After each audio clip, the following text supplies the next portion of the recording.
This is Reality Dispatch by Jim Mins.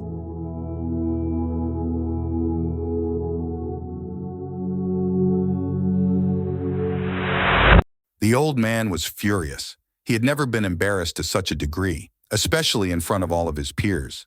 He hid himself in his quarters, too nervous to face the guests. The music was fading as the shofar player let out the final notes of the bridal waltz. The feast had subsided and the drinking was meant to proceed with merriment. But the jugs had run dry and his second son was the cause. The old man had instructed him to make sure the good wine was filled and ready to be served, and he had assurances from the boy that his will would be done.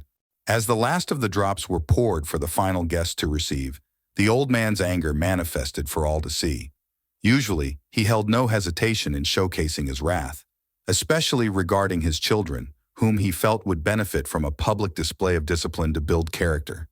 That's how the man was raised, and he prided himself on his place within the community. However, were it not for the look his daughter had given him when his cheeks started to redden, he thought better of it than to remove the smile from her beautiful face. He locked himself in his quarters, where we could do damage to his sleeping corner without judgment from the elders. He was ready to tear shreds into the blankets when there was a knock on his door. "Leave me," he demanded. "Master, the carpenter's wife says she wants to help," came the voice of the boy on the other side. "She cannot help." The man tore stripes from the sheets. "Master, she says her son can help." The man threw the bedding down in anger, frustrated that his second-born was taking direction from a carpenter's widow. "Be gone, boy. I don't want to hear from you again this night. You have brought shame and embarrassment on me," the man proclaimed. Once the man had satisfied his anger and had ripped the last of his sheets, the knock at his chambers returned. "Master, you must come," said the boy. "I told you, boy," said the man, but the boy interrupted. "We have wine, sir. We have wine. You must come and taste." As the old man proceeded out of his hut to rejoin the congregation, whose smiles had not waned, he was confronted by the carpenter's wife standing beside her boy. "My son has helped you. Please taste the wine and see for yourself." The master proceeded to the jugs by the banquet table and grabbed a freestanding goblet that had not been drunk.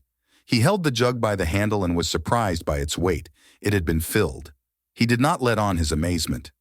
"These were the water containers from memory," he yelled. "Drink," the carpenter's son replied. The man began to pour the liquid into his goblet and was in awe of the dark, rich red wine that filled his cup. He drank with wide eyes and relished the taste of the ripe fruits as the smooth substance trickled and touched every taste bud with a sensation that had to be held inside his mouth.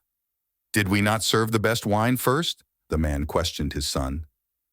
His query was met with a smile as the boy nodded to his father. The musicians took their cue that the party was to return in swing, and the groom grabbed his wife by the hand and held her for another dance. The man watched as his daughter laughed with her new husband. The man drank and realized it was a laugh she had reserved for this new man and that she had never shared such a laugh with him before. The man felt melancholy, for the taste in his mouth warmed his mixed emotions at letting his daughter go. The town would no longer feel shame for this man who had supplied a stellar gathering and had it catered to utmost perfection. After his fourth drink, the man was in need to relieve himself and proceeded to the gate, where he stopped and watched as the carpenter's son left the party under a wave of happiness and smiles, pats on his back accompanying his exit. The man thought about following him and querying where the wine had been stolen. The man thought about aggressively asking to which price he would have to pay for such a crime committed. Then the man took another swig of wine and thought better of it.